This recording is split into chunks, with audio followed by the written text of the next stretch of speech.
You started your first gig, 16 years ago? Yeah, 2005. So it'd be great if, maybe you can talk us through your whole entire like musical journey, like how it Oh all. my God! You Yeah. have three hours. We got 5. Before you do that, was your name Nicole back then? Yeah, Nicole, what's up, Nicole? Yeah, what's Yes. up? You want to tell us about Nicole? So who Yes. is Nicole and who's Bihzhu? Well, let's go into that first before we go through your musical Okay. history. So this is like a real backstory. You know, my dad had a best friend, right? And their surnames, both of them were called Fu. Okay. And then his best friend had a son called Nigel that was my childhood friend, and I always wanted to be his sister. Okay. So I kind of gave myself the name Nicole. Nicole and Nigel. I see. Okay. So it would seem like we were siblings, Oh. you know? and my name Bihzhu, Zhu, if you know Mandarin, sounds exactly the same like pig. So I got teased for it a lot as a kid. So I didn't love my name. Okay. And so I grew up using Nicole a lot. And then, you know, it came to the point where I think in 2011, when I decided to become a solo artist, to break away from a band setup, there were like 1,000,001 Nicole Foos on the internet. Okay. Oh. So Really? I thought about it and I said, like, you know what? Let me check if there's any Bihzhus out there that spelled like my name. There wasn't. So, you know, all the social media handles like Gmail, my website, whatever, was Bihzhu. And then I think around that time, my parents had sort of gone to see like this feng shui master of sorts, and then they were looking over the Chinese characters of our names. So in my original name Bihzhu, it meant beautiful pearl, which I never like resonated with. That I was like, oh, whatever, you know, and I didn't like the way it looked on paper. And then this feng shui master said, no, your daughter's name has to change. So he changed the characters of how they were written.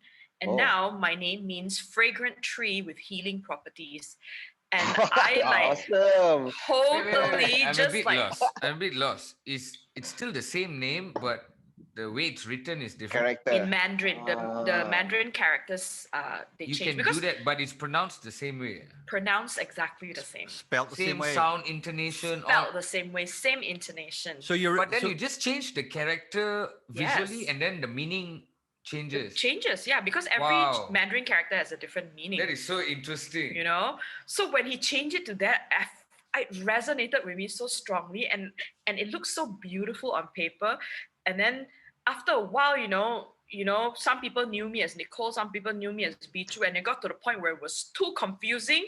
And I said, like, you know what? I'm ready to embrace my name in its entirety. So I stopped being known as Nicole. And if you said Nicole, I would just ignore you if I hear you.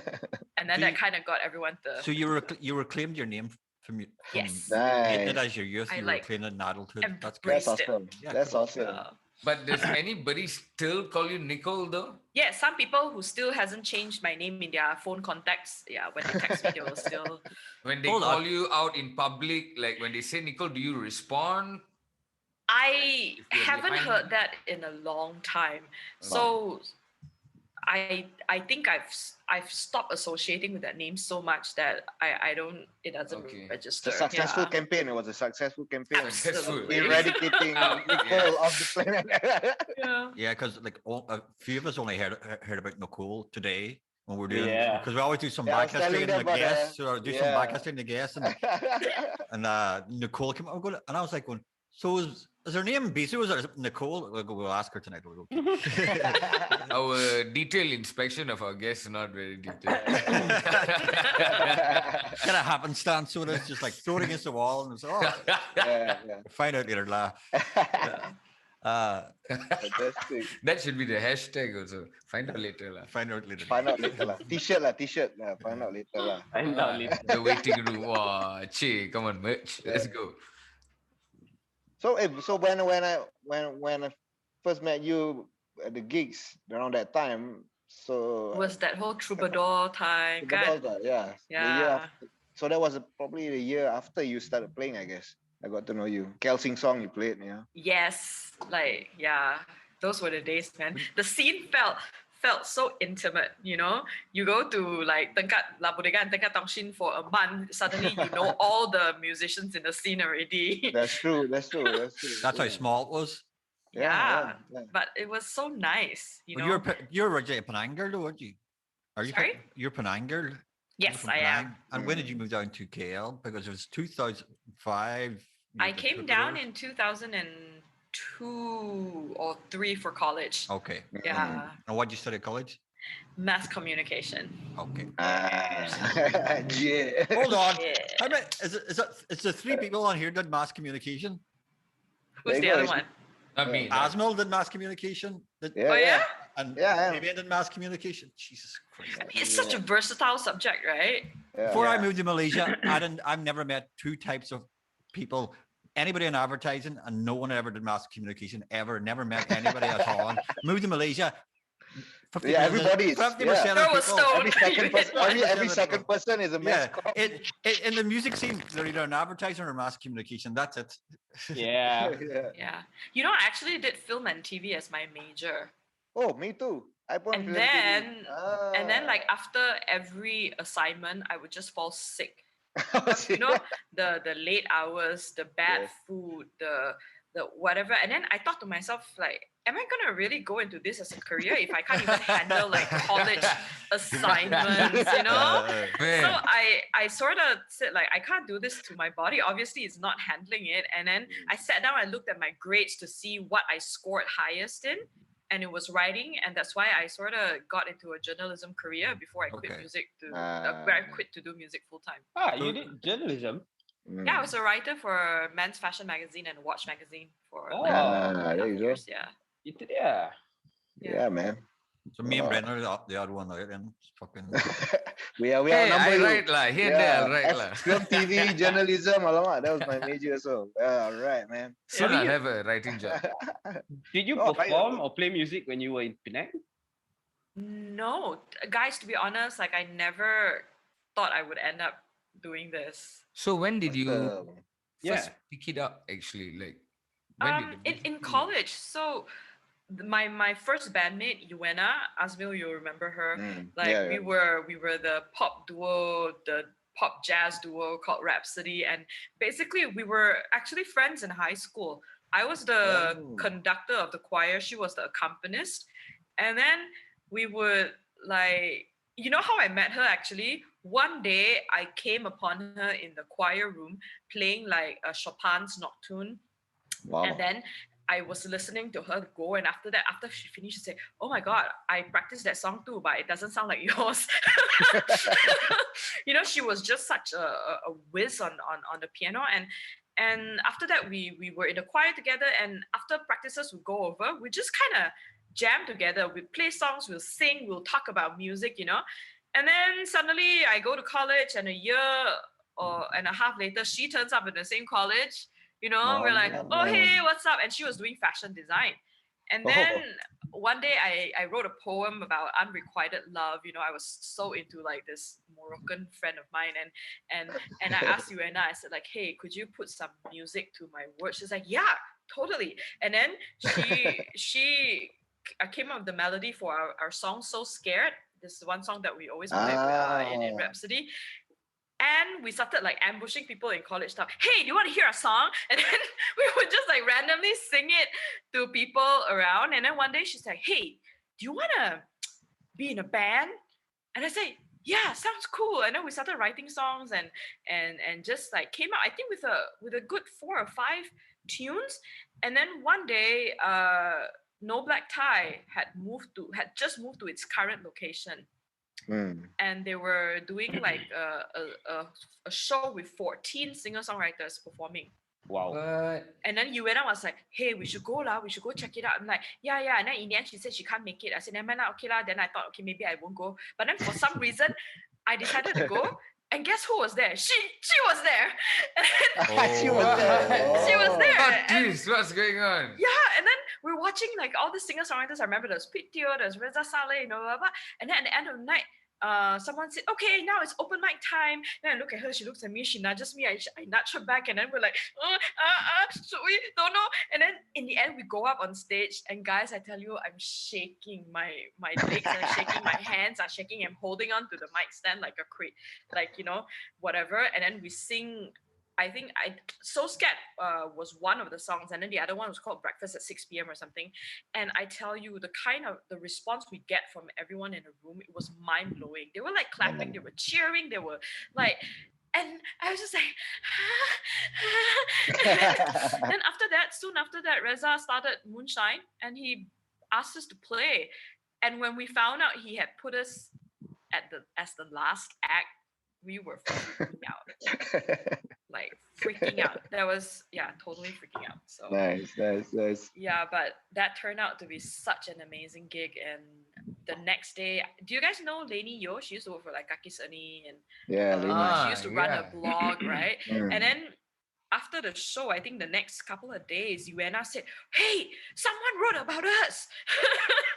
And then she sent me Lainey's blog. Lainey was just talking about her day, and then she went to check out this gig, and then she wrote such nice things about us, and we were just, oh my god. Nice. And then soon after that, I think we did a gig at Actor Studio in Bangsa Mm. Shopping Center. Yeah. And then we had a blog then, and you guys know Kevin Tessera? Yeah. He commented on our blog, say, "Hey, do you guys want a bassist?" And then that was how Kevin started playing with us. There And you then go. Kevin, Shout me out and to Wena Kevin. played like a gig in another show where Jimmy Tan of Tempered Mental was also playing. After that show, he asked us, "Hey, you guys want drummer?" There you And go. that was how we picked up Jimmy to play in our band too. And then it sort of grew from there. So Damn natural, man. Wow. Wow. Damn organic. Yeah. Awesome, man. Damn organic, damn otai. Like immediately all the otai Yeah. started playing with the No, band. because that time everybody is summer. They otai now, but we were all hungry to do things, right? 15 Yeah. years, 16 years, yeah, man. Wow, cool. Man. Wow. But those singer-songwriter nights were fun lah. Macam like you said, man, it's like it was different lah. That was open mic already. You see, at the end, still people are roaring. Man. Yeah, absolutely. I think sometimes we don't see the importance of doing those things at that moment. Yeah. But now, like looking back, those are the seeds of the local like indie scene. Yep. And it has grown to what it is now because like Jerome Coogan, like Jasmine and Sehon and you guys ran these rooms and provided a platform so there was space to grow. Without those rooms, I definitely wouldn't be here today. So Power. It was fun too. I think that's the. It was all was the pre gist. YouTube and internet stuff as well. Yeah, So, that's it's true, that's even more important. That's true. People came out. Yeah, people. They were bored at home. You don't need to go out. That's true. Well, if you don't know, there's nowhere to play. No one's going to. The music scene will just stagnate and die. That's true. It's live events that always keeps the music scene alive. So Also, shout out to Reza lah for man. providing platforms lah. And He Azmil, kept- I wasn't around when Azmil was doing it lah. I didn't even He kept the fire. I remember Reza came back from Melbourne and we were at Tingkat Tongshin lah. La Bodega. Propaganda night, and I was sitting next stage because I was handling show a bit. Reza during the break, he was like, I think I'm organizing a show. I think calling it Moonshine. It's like, oh yeah, man. Yeah, that's like liquor. It's like, no, I meant Moonshine. Okay, man, that's a fucking cool name, man. Go ahead. Man, I only thought of it as being the liquor, alcohol. right? Yeah. Honestly, me too. And not the moonshine. Exactly, Reza. Oh, okay, that's innocent. Fine, that's fantastic. Yeah. I've got But I guess Fiona that's the Lim thing, song in my kan, head. like one person or even a few people, you can't do the same things forever, and you just pass the torch to whoever Yeah. comes along and it keeps going.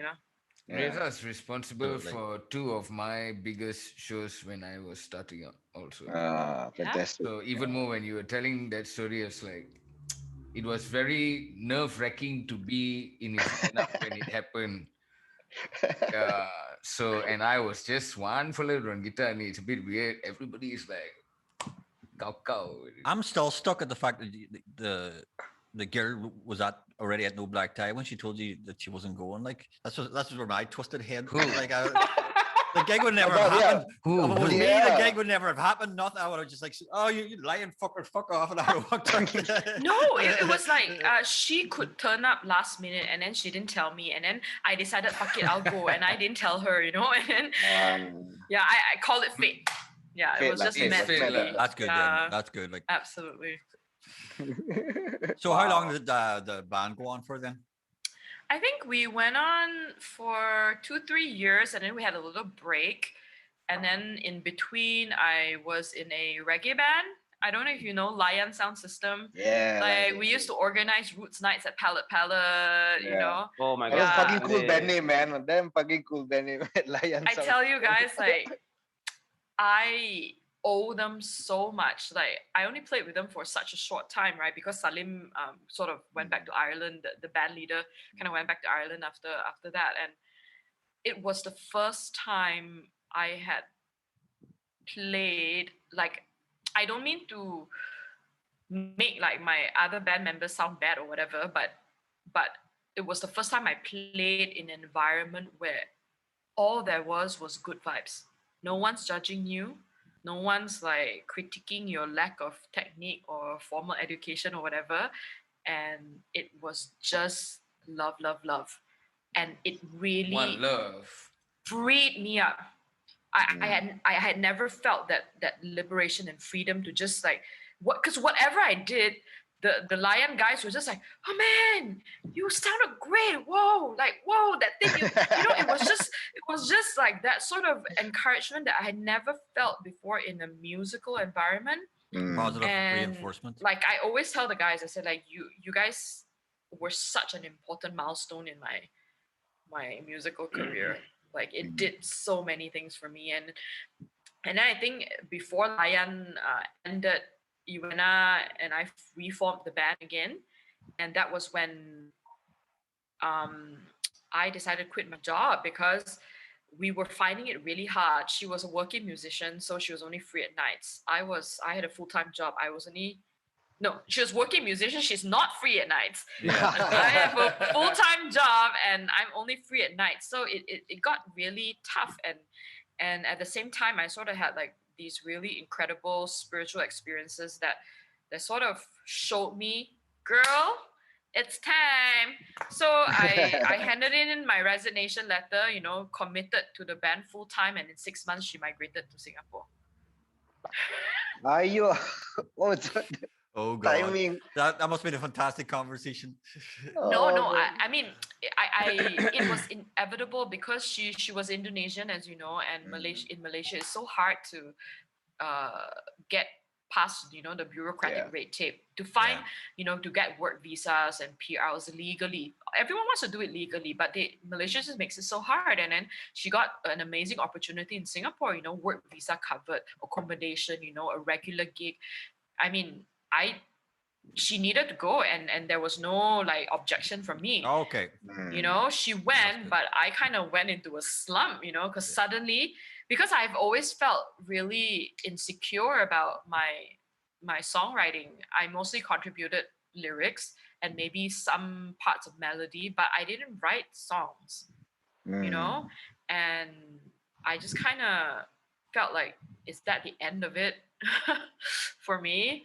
Now that I lost like the other half of my thing. And then I think I had a really long conversation with Paul Augustine of Penang Island Jazz Fest. All August. And he basically said, don't be stupid, girl.